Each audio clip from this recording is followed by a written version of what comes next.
You're listening to the Democratic Voice of Burma. Hello and welcome to DVB English News. I'm Joe. In this week's briefing, Aung San Suu Kyi home auction fails again to attract any bids. China officially endorses regime election plan. Freed Japanese executive returns to Tokyo. And the UN laments incredible brutality since the 2021 military coup. Plus, a seminar on Canada's policy engagements in Myanmar. The second auction of Aung San Suu Kyi's lakeside villa at 54th University Avenue in Yangon did not receive any bids on Thursday. The auction took place for a second time in front of the home, which has been part of a legal dispute between Aung San Suu Kyi and her brother Aung San Suu. The starting bid was set at 300 billion kyat, which is $46 million US. The first auction was held on March 20th. A Yangon court announced that the property would be auctioned this year, after Aung San Suu successfully appealed to the Supreme Court. Yangon's 54th University Avenue is where Aung San Suu Kyi spent 15 years under house arrest, until she was freed in 2010. The National Unity Government has designated it as a cultural heritage site, and has warned that legal action will be taken against any prospective buyer. Aung San Suu Kyi has been held incommunicado since her arrest, during the military coup on February 1, 2021. China's Minister of Foreign Affairs, Wang Yi, said that Beijing backs the regime's plan to stage an election. Min Online has stated to regime officials that he wants to hold it next year. Wang Yi made the remarks after he met with Min Online in Naypyidaw on Wednesday. Chinese state media reported that Wang Yi reaffirmed China's support for Myanmar's efforts to achieve domestic political reconciliation and hold national elections. The visit comes after the Myanmar National Democratic Alliance Army took control of the Northeastern Regional Military Command headquarters on August 3rd. Hiroshi Kasamatsu, the director of the Aeon Orange supermarket chain in Yangon, arrived at Tokyo's Haneda Airport on Wednesday. The regime released him from prison on Monday. Kasamatsu was convicted of selling rice at his supermarkets, higher than the rate set by the Myanmar Rice Federation.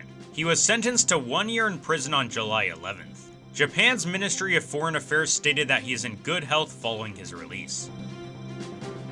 The UN Independent Investigative Mechanism for Myanmar released a report on Tuesday. It called on the Association of Southeast Asian Nations, a regional bloc of which Myanmar is a member, to stop the military from attacking civilians. This is one of the points in the ASEAN 5-point consensus, which was signed by Min Online in April 2021. We see an increase in the violence targeting civilians. It's time for ASEAN to put some bite into its consensus. It's not enough simply to say we support ending the violence. There have to be steps taken to ensure that, in fact, the violence is ended.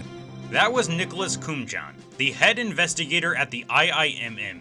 The report documented substantial evidence that human rights abuses committed by the military against civilians have escalated over the past year. It added that resistance forces have executed civilians accused of being military informants. David, a volunteer coordinator at Better Burma, a humanitarian aid group working in northeast India, spoke to DVB. He shared details about how his organization has set up 7 schools and refugee camps, and has supported students from Myanmar and India's Mizoram state. We try to make sure that the students are supported morally, mentally, physically. So we provide them exercise book and also some course for printing of the textbook and also some umbrella, because these are something very essential as a kid to go to school.